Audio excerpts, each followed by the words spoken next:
Hi, welcome to the presentation of our paper, Use Case Matters, comparing the user experience and task performance across tasks for embodied interaction in VR. My name is Christian Merz and I present this paper on behalf of my co-authors, and I especially want to note that I share the first authorship with Jonathan Chanter and Marie-Louisa Fiedler. We were supervised by Caroline Wienrich and Marc-Erich Latoschek, and we are all with the University of Würzburg. Embodied interaction in VR is a research topic for more than 30 years. Sensors and cameras are used to track the whole or part of the body of a user.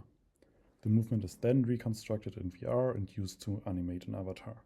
You can see here an example from early work and from recent work using OptiTrack. Oftentimes, researchers use VR systems with reduced hardware to minimize user-bound parts.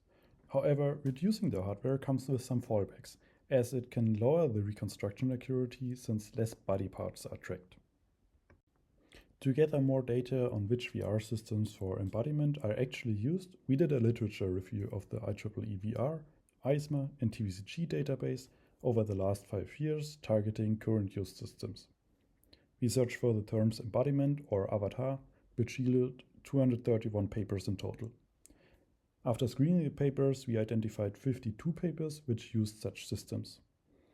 Most of the works used reduced hardware with the Vive trackers, in combination with IK approaches. You can see it on the slide with the highlighted row. Overall, only 6 papers used high-end systems like OptiTrack or Viken. But when should we use which of those systems, when availability is not the driving force? Earlier work of Leclerc et al. Introduced a usability benchmark with 2 tasks to evaluate VR systems and see how well users can interact using the system. Recent work by Yon et al. Compared different VR systems with reduced hardware, evaluated with multiple tasks how different IK approaches or VR systems impact task performance, and overall tasks the user experience. They found that technological advances do not necessarily translate into a better user experience. However, they did not evaluate how the user experience is affected between different tasks. As different tasks focus different aspects of VR systems, this leaves the question open: how would they affect the user experience? Hence, we wanted to fill this gap, and we posed for our work the following research question: how do VR systems affect user experience and task performance across avatar-mediated tasks? To answer the research question, we designed a user study with a 3x5 mixed subject design with 2 independent variables. The within variable was 5 tasks representing different interactions in embodied VR. The between variable was 3 VR systems with reduced user-bound hardware.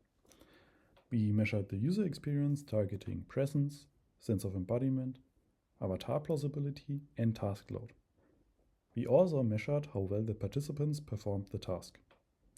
The user study had 60 participants, with 20 participants each using one of the VR systems. Our 3 different VR systems are called Capture, Meta, and Vive. Capture is a markerless optical tracking system that uses the video stream of 8 cameras to estimate the body pose of the user using computer vision. Meta refers to the Meta Movement SDK, which uses optical tracking for the upper body and estimates the lower body pose based on a data-driven approach. Finally, Vive refers to the Vive trackers that are tracked via infrared cameras and IMUs installed in the trackers. We then use the position of the Vive trackers with final IK to reconstruct the movement of the user on an avatar, as it is done by previous work as well. The last image shows one of the avatars that we used in the study and how a user is embodied in virtual reality. Our 5 tasks are based on previous work and target different aspects of reconstruction accuracy. First, we have the mirror task, which is often used in embodiment research where participants have to do some body exercise like waving or raising their legs in front of a mirror. The hallway task requires the participants to move left and right to pass through the doors in the walls that are approaching them. The wire task is done by moving a ring along a wire, while participants should try to not touch the wire with the ring and to get as far as possible. In the reaction wall, participants have to touch objects that appear on a wall in front of them with their hand. And the last task is the dance task. It is similar as the reaction wall, but for the feet. Participants have to touch the highlighted tile with one of their feet. Here you can see two examples of the tasks. The participant is moving the hand to guide the ring along the wire with the goal of not hitting the wire and getting as far as possible.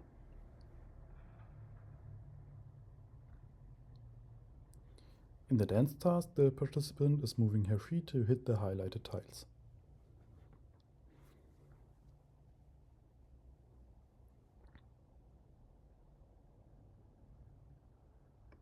This is how our procedure looked like. First, participants filled in pre-questionnaires. Then they were assigned to one of the 3 VR systems and fitted the hardware to themselves. After a calibration step, they did the first task in VR, with then answering questionnaires about their experience. They repeated that for each task, while the tasks were of course randomized. Finally, they answered a question about the overall comfort and rated the difficulties of the tasks. Let's get to the results of the user study. I will only show the results of 3 tasks, while the paper presents and discusses all of the tasks. For the mirror task, the subjective reports are painting a similar picture across different measures. Our results show that Meta had lower virtual body ownership and agency than Capture, and it has also lower agency and higher frustration than Vive. This is probably due to the missing information of the lower body with Meta. For a coherent avatar pose, correct lower body information seems to be crucial. However, this might change as soon as the body movement tasks do not target the lower body at all. While the effects are not uniform across measures, you can see the descriptive tendencies across them.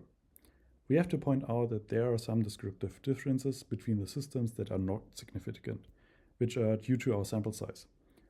We expected medium to high effect sizes based on prior work, and there could be differences with smaller effect sizes, which we could not find with our study. Future work has to look into that, whether small differences between systems appear as well. In the wire task, participants rated Capture with the lowest agency and could complete less distance with Capture than with Vive. This is probably due to the higher latency in general and also higher variance in latency with Capture than with both Vive or Meta. Making gradual adjustments with varying latency was harder for the participants, which they also echoed in the qualitative feedback. Similar as in the mirror task, for the dance task, Meta performed worse than Capture and Vive across measures, including virtual body ownership, agency, and the amount of tiles touched with the feet.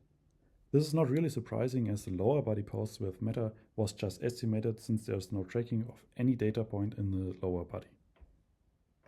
So let's get to the takeaways of our study. We found that there is no single VR system that is best overall, and each of it has its advantages and shortcomings. Meta was the most suitable one for fast hand-centric interactions.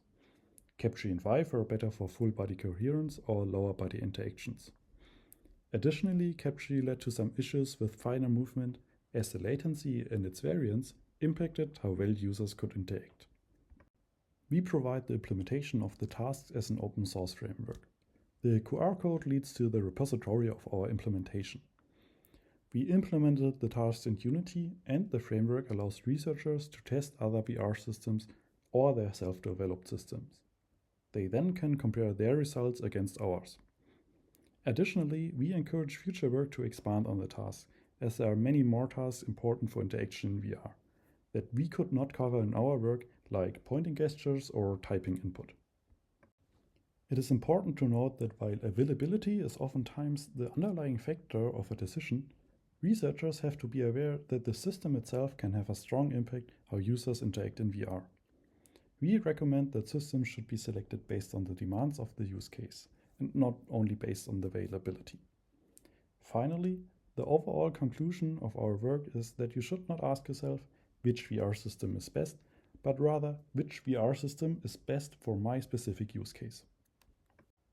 Thank you for your attention, and if you have any questions about our research, please don't hesitate to contact me.